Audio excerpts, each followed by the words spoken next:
আসসালামু আলাইকুম ওয়া রাহমাতুল্লাহি ওয়া বারাকাতুহু। আলহামদুলিল্লাহ ওয়াসসালাতু ওয়াসসালামু আলা রাসূলিল্লাহ ওয়া আলা আলিহি ওয়া আসহাবিহি ওয়া মান ওয়ালা। প্রথম প্রশ্ন, ইসলামে ভ্রাতৃত্ব বন্ধন রক্ষায় কিছু ছাড় স্যাক্রিফাইস করা জরুরি। ইসলামের আলোকে কতটুকু ছাড় দেওয়া যেতে পারে?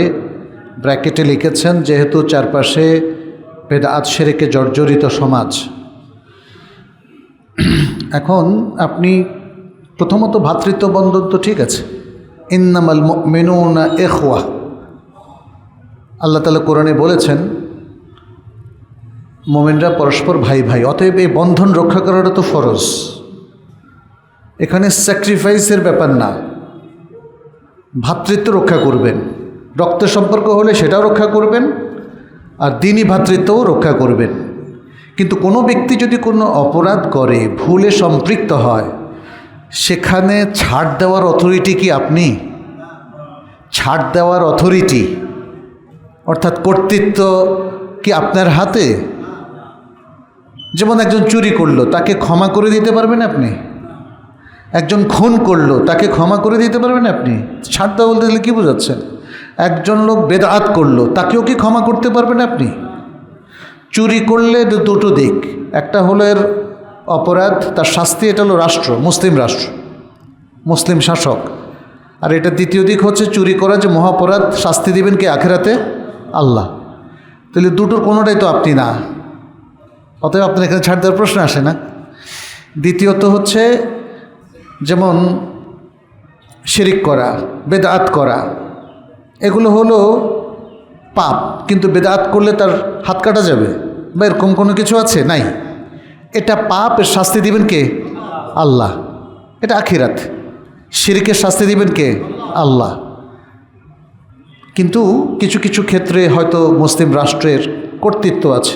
আমরা দীর্ঘ আলোচনায় না গিয়ে এতটুকু বলবো, আপনি বেদাতের বিপক্ষে থাকবেন না, এটা তো হতে পারে না, কিন্তু এটা প্রকাশ করবেন কি করে, এটা হচ্ছে ব্যাপার।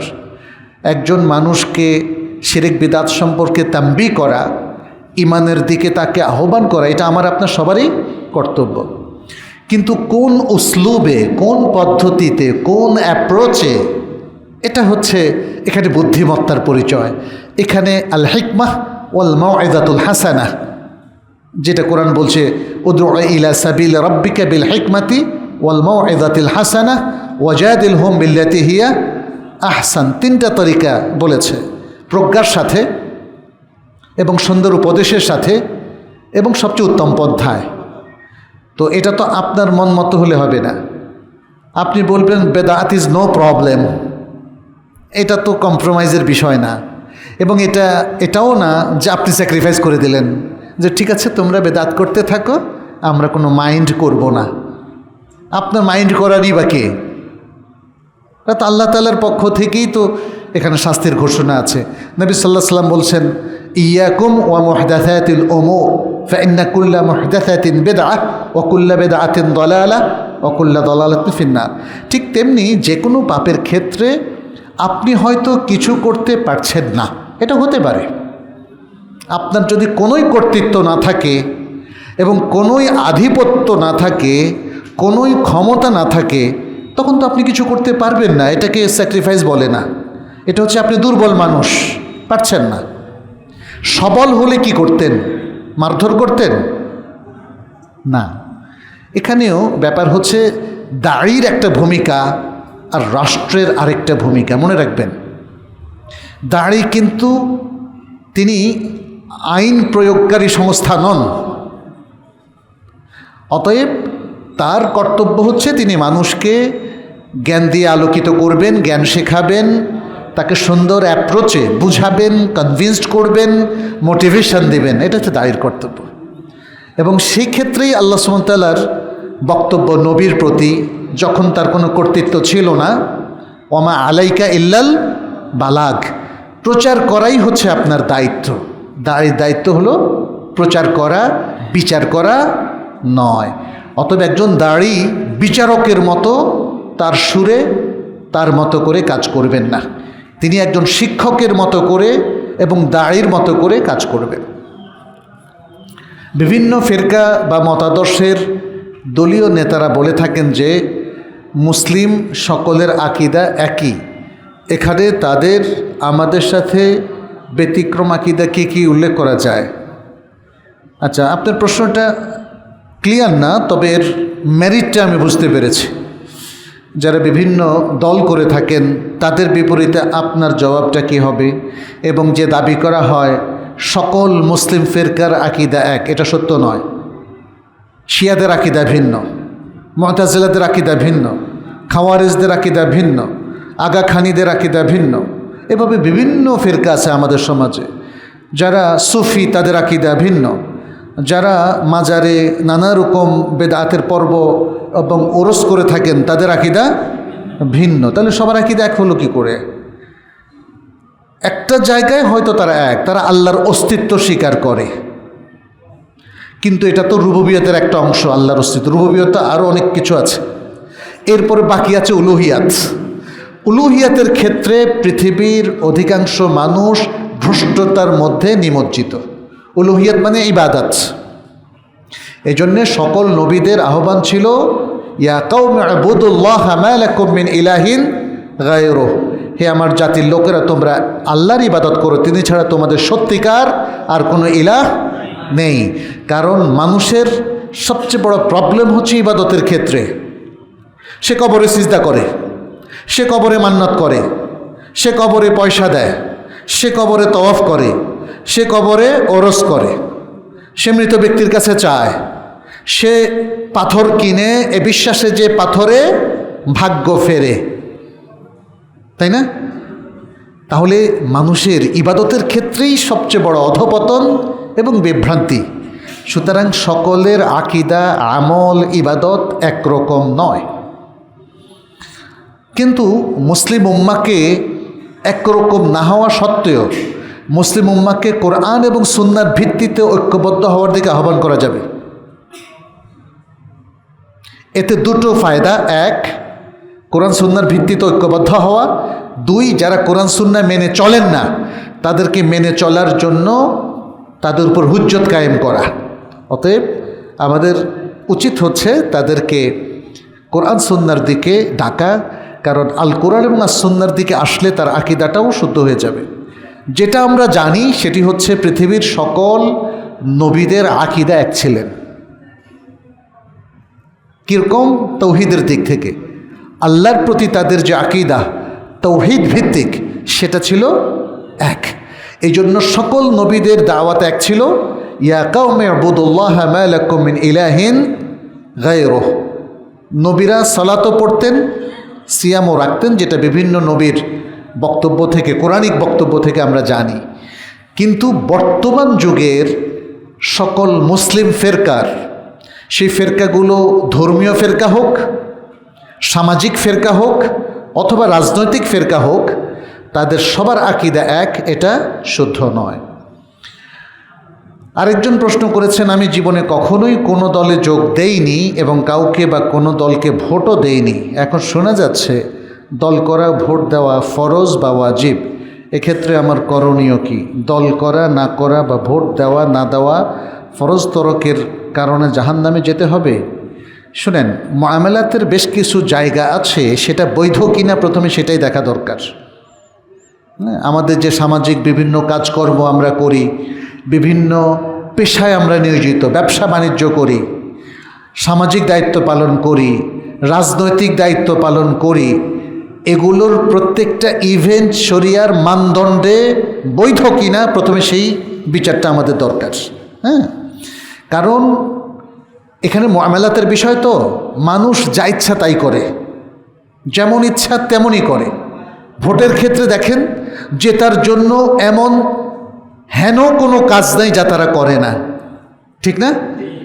মাস্তান লাগায়, পিস্তল, গুলি, হত্যা, খুন, রাহাজানি, দিনের ভোট রাতে, কোনটা বাদ রেখেছে বলেন, তাই না?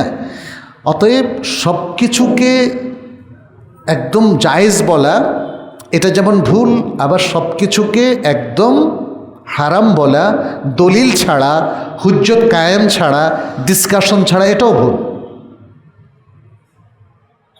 ভোটকে কমপ্লিটলি যে ফরম্যাটে আছে সেটাকে জায়েজ বলা এটা যেমন ঠিক নয়, একদম কমপ্লিটলি হারাম বলা এটাও ঠিক নয়। ভোট মানে হচ্ছে মতামত। আমরা মসজিদে যদি মতামতের ভিত্তিতে আমরা মসজিদ কমিটি নির্বাচন করি, এটা জায়েজ আছে এবং এটাও ভোট। ইসলামী যে আহলুল হাল্লুল আকদ, যেটা ওসমান রাদিয়াল্লাহু তাআলা আনহুর নির্বাচনের ক্ষেত্রে হয়েছিল 6 জনের মতামত, এটাও ভোট। আবার পাশ্চাত্যের ভোটিং পদ্ধতি, ওটাও ভোট। এবং কোনো সরকারের বাংলাদেশে যে দুর্নীতিযুক্ত ভোটের পদ্ধতি, এটাও ভোট। পরিস্থিতি ভেদের হুকুম হবে। সৌদি আরবের ইসলাম ফিক কাউন্সিলের শায়েখদেরকে মক্কার প্রশ্ন করা হয়েছিল, নিউ ইয়র্কে আমাদের কাউন্সিলর নির্বাচনে মুসলিম প্রার্থীকে আমরা ভোট দিতে পারি কিনা। তারা বলেছিলেন এর মধ্যে যদি মুসলিম কমিউনিটির স্বার্থ থাকে এবং শরিয়া লঙ্ঘন না থাকে তাহলে পারবেন। তাহলে যারা ভোটকে একদম হারাম করে দিচ্ছেন এটাও ভুল, এবং যারা সব কিছুকে হালাল করে দিচ্ছেন এটাও ভুল। তো এখন বাংলাদেশের প্রেক্ষাপটে আমাদের কি করণীয়? যিনি এই প্রশ্ন করেছেন আমাকে, তিনিও ভুল করেছেন। বাংলাদেশের পুরো সলিউশন কি আমার হাতে? এখানে ওলামায়ে কেরামদের বিশাল রোল আছে। এদেশের মুহাক্কিক ওলামায়ে কেরামদের উচিত এই বিষয়গুলো মাহফিলে এরকম ফতোয়াবাজি না করে এটাকে সুন্দর মতো ব্যাখ্যা বিশ্লেষণ করে কোন জায়গায় মতামত দেওয়া যাবে, কোন জায়গায় দেওয়া যাবে না, এটা ঠিক করা। শব্দের ব্যবহারের ক্ষেত্রে অনেক পরিবর্তন আছে।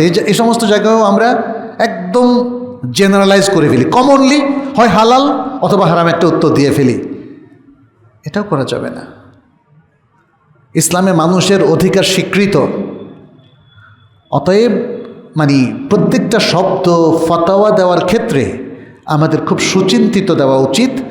ভোট, রাজনীতি, বাংলাদেশের মুসলিম দলগুলো কিংবা অন্যান্য যে সংগঠনগুলো আছে অরাজনৈতিক, হ্যাঁ, বিভিন্ন যে সংগঠনগুলো আছে, এগুলো সম্পর্কে আসলে মোটা দাগে হেলাফেলা করে বক্তব্য দেওয়াটা ঠিক না। এক্ষেত্রে যেমন যারা কোরআন সুন্নাহর বিশুদ্ধ মানহাজ যারা ফলো করেন তাদেরও উচিত হচ্ছে একটা সেমিনার, কনফারেন্সের মাধ্যমে, ওয়ার্কশপের মাধ্যমে একটা কমন সনদ গড়ে তোলা। যে কাজটা নবী সাল্লাল্লাহু আলাইহি সাল্লাম মদিনায় আসার পরে করেছিলেন, মদিনা সনদ।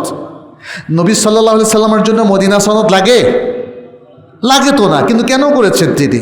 বুঝতে হবে, একটা সলিডারিটি তৈরি করার জন্যে, জাতির প্রত্যেক মানুষকে নিয়ে কিছু একটা নীতিমালা করা, এটা প্রয়োজন। মনে রাখবেন, নবী সাল্লাল্লাহু আলাইহি সাল্লামের কাছে ওহী নাযিল হতো, তার সুন্নাহ, কোরআন এবং দুইটাই তো দলিল, সনদ লাগে নাকি?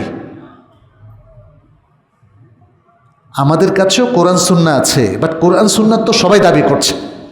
বাট আজকের এই প্রেক্ষাপটে বিশেষ করে বেশ কিছু জিনিস আছে গ্রে এরিয়া, অস্পষ্ট জায়গাগুলোতে ব্যক্তি ঠিক আবল তাবল ফতোয়াবাজি না করে আমাদের উচিত হচ্ছে সুচিন্তিত একটা সনদ, একটা রেকমেন্ডেশন তৈরি করা। এটা হয়তো পুরো জাতিকে নিয়ে সম্ভব হবে না, কারণ এখানে আছে সেকুলার দল, এখানে আছে বিভিন্ন রকম ইসলামপন্থী দল, বিভিন্ন রকম সুফিপন্থী দল, আছে কি না? আছে। তাহলে অন্তত বিশুদ্ধ আকীদা এবং মানহাজ যারা ফলো করেন তাদের বড় বড় স্কলারদের 100, 200, 500 মিলে এই সনদটা তৈরি করা প্রয়োজন।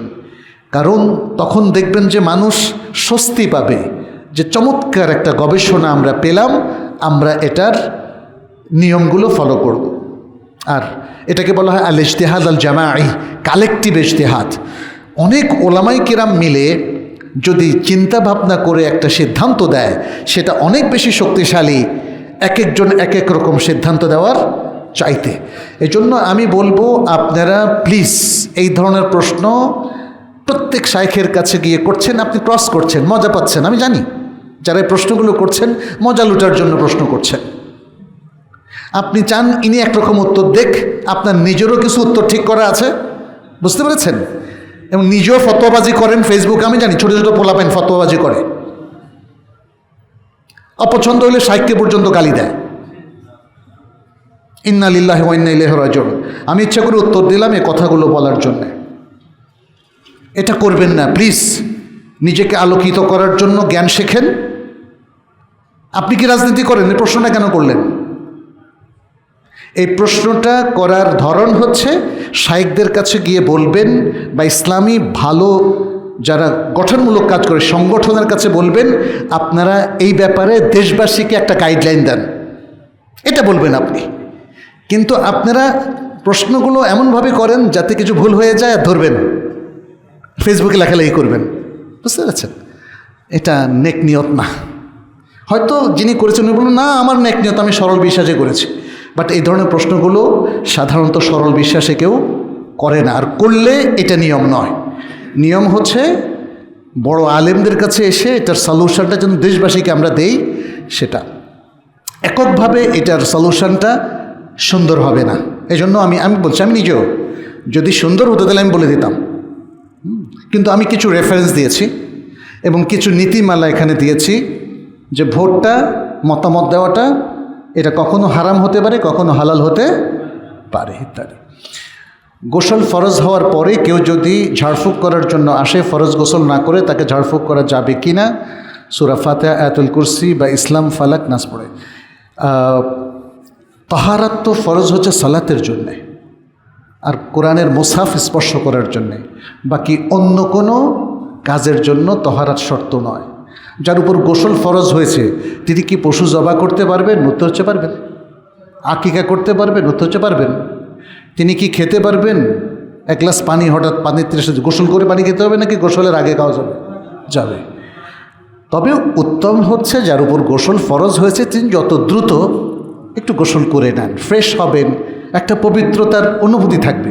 তিনি যখন পবিত্র হবেন এই আমেজটা, ফ্লেভারটা তার দেহমন সত্তার মধ্যে ছড়িয়ে পড়বে, তাই না? আমি একজন অ্যাডভোকেট, আমি কি এনজিও কিংবা সুদী ব্যাংকের লেনদেনের মামলা তথা আসামি পক্ষে পরিচালনা করতে পারবো কি না দেশের? আচ্ছা, প্রথম প্রশ্ন, অর্থাৎ সুদের পক্ষে দাঁড়াতে পারবেন কি না, এবং আসামি যে খুনি তার পক্ষে দাঁড়াতে পারবেন কি না। এখানে দুটো বিষয় আছে। একটা হলো একটা মামলা পরিচালনা করতে গিয়ে ইভেন আসামিও কিছু প্রিভিলেজ পায়, যেমন তাকে অযথা যেন মারধর করা না হয়, যেন তার মৌলিক অধিকারগুলো ক্ষুণ্ণ না হয়, এর পক্ষে আপনি দাঁড়াতে পারবেন। কিন্তু আপনি যদি সুদের বৈধতার পক্ষে দাঁড়ান তাহলে আপনি আল্লাহ রাসূলের বিরুদ্ধে দাঁড়ালেন। আপনি যদি খুনিকে নির্দেশ প্রমাণের পক্ষে দাঁড়ান তাহলে আপনি নিজেও খুনি হয়ে গেলেন। মনে রাখতে হবে এটা। দেশের প্রচলিত পদ্ধতিতে স্ত্রী কর্তৃক স্বামীকে যে তালাক নোটিশ প্রেরণ করা হয় তার পক্ষে কাজ করতে পারবো কি না? হ্যাঁ, পারবেন, যদি শরিয়া লঙ্ঘন না হয়। স্ত্রীর পক্ষে শরিয়াতে তালাকের সুবিধা গ্রহণ করা যায়। এর মানে এই নয় যে স্ত্রী স্বামীকে বলবো আমি তোমাকে তালাক দিলাম, নো, এটা না।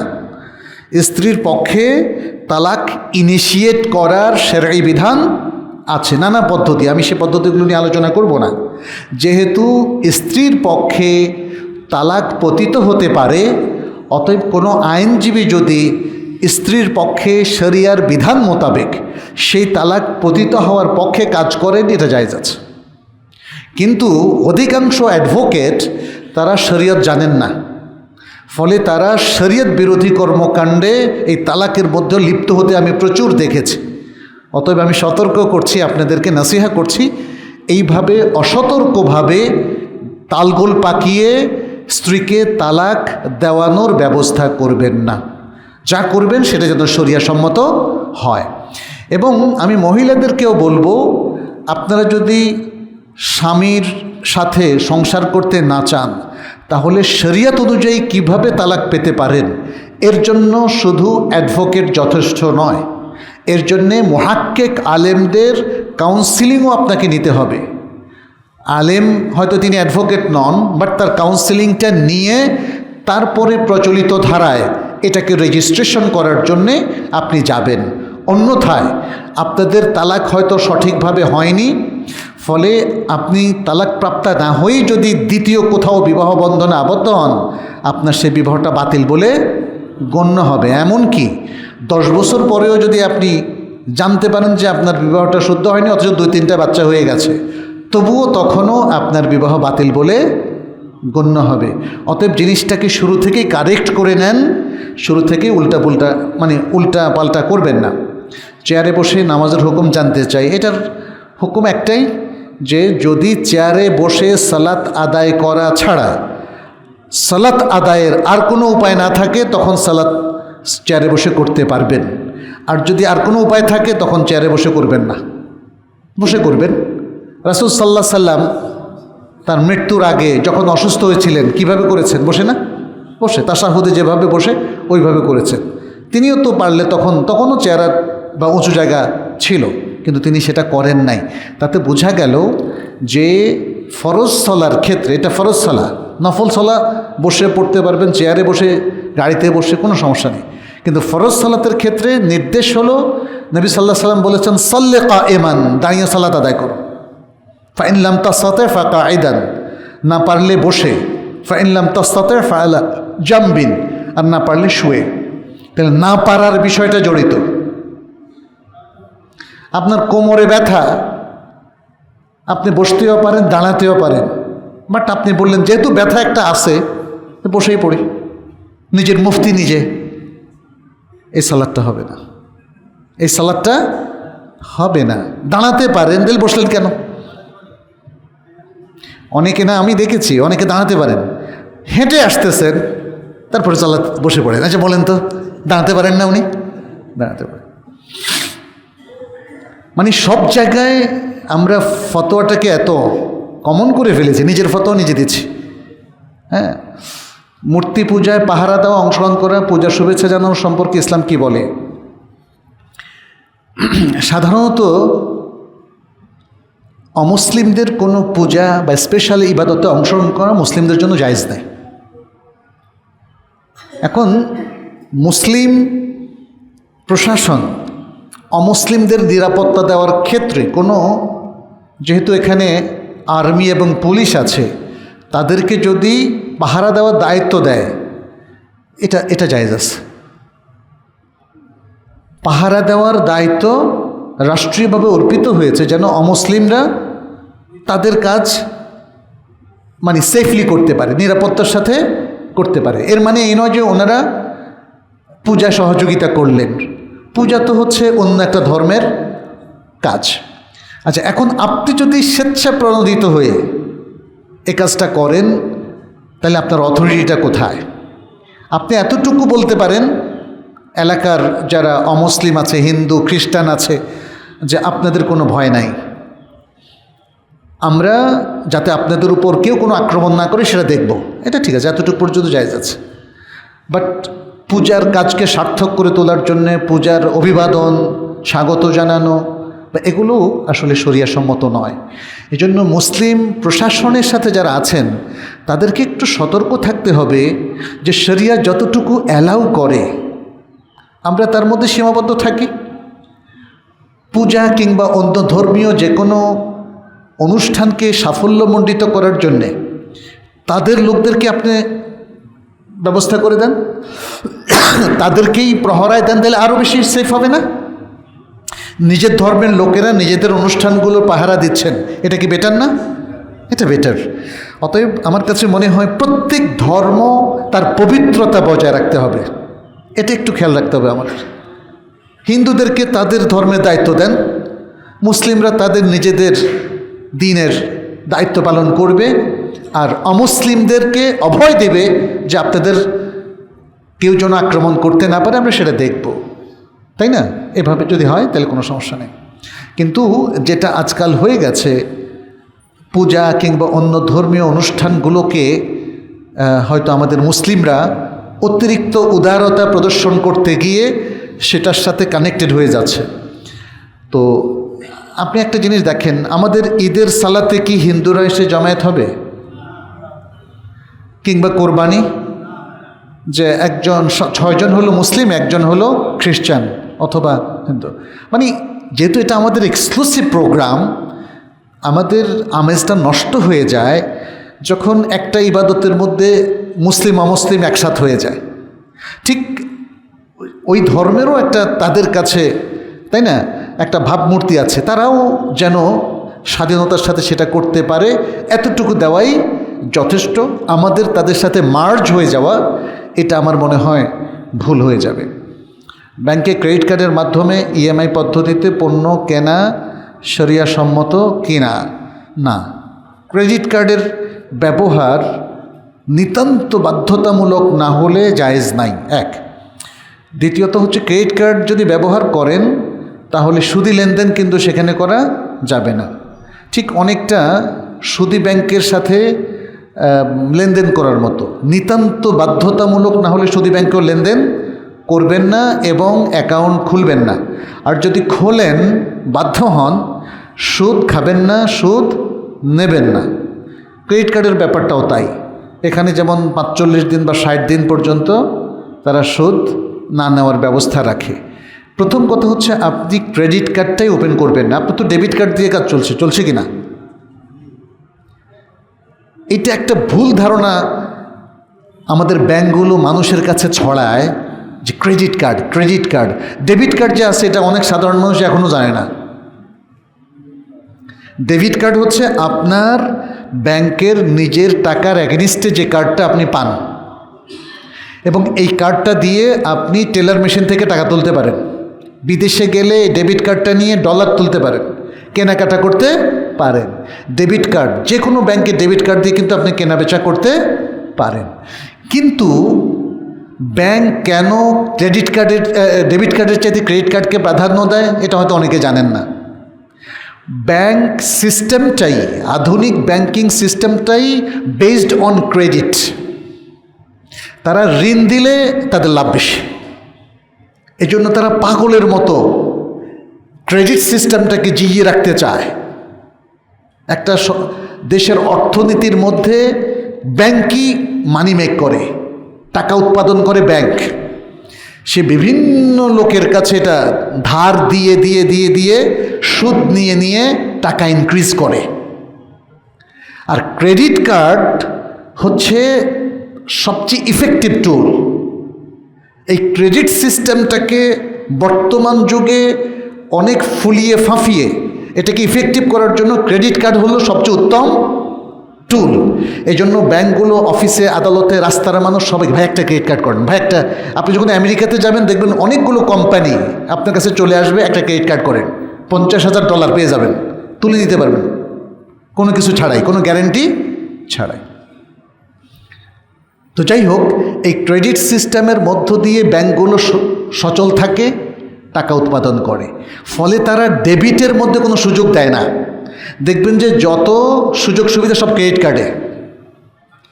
আপনার অমুক রেস্টুরেন্টে, ফাস্টফুড দোকানে 15%, 30%, অমুক ইলেকট্রনিক দোকানে 20%, এগুলো সব ক্রেডিট কার্ডে থাকে, যাতে আপনি ক্রেডিট কার্ড কেনেন।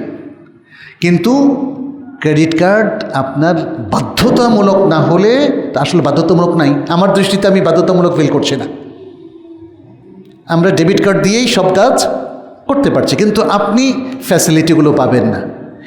এই সামান্য ফ্যাসিলিটি আপনার তো দরকার হয়ে গেল, এর জন্য সুদে সম্পৃক্ত হবেন। ক্রেডিট কার্ড মানে করার সময় তো আপনি লেখেন যে আমি সুদকে মেনে নিচ্ছি। সুদকে মেনে নিচ্ছেন না? 45 দিন হলে আমি সুদ দিতে বাধ্য থাকবো, এটা কিন্তু লেখা আছে। 60 দিন হলে আমি সুদ দিতে বাধ্য থাকবো। আর যদি কোনো কারণে 60 দিন হয়, আপনি যদি পায়ে পড়েন, ক্রেডিট কার্ড মানে সুদ মাফ করবে আপনাকে? তো দিতেই হবে সুদ। সুতরাং এই জন্যই আমরা বলি ক্রেডিট কার্ড যেখানে বাধ্যতামূলক নয় সেখানে। এখন ডিজিটাল টাকার যুগ চলে এসছে, হয়তো সরকারি ব্যবস্থাপনা আমাদেরকে এই ডিজিটাল কার্ডের দিকে ঠেলে দিচ্ছে, ডিজিটাল মানি। সেখানে যদি কোথাও ডেবিট কার্ড না পাওয়া যায়, তখন আপনি ক্রেডিট কার্ড ইউজ করবেন, কিন্তু শর্ত হচ্ছে আপনি সুদি লেনদেন করতে পারবেন না, সুদ খেতেও পারবেন না, সুদ দিতেও পারবেন না।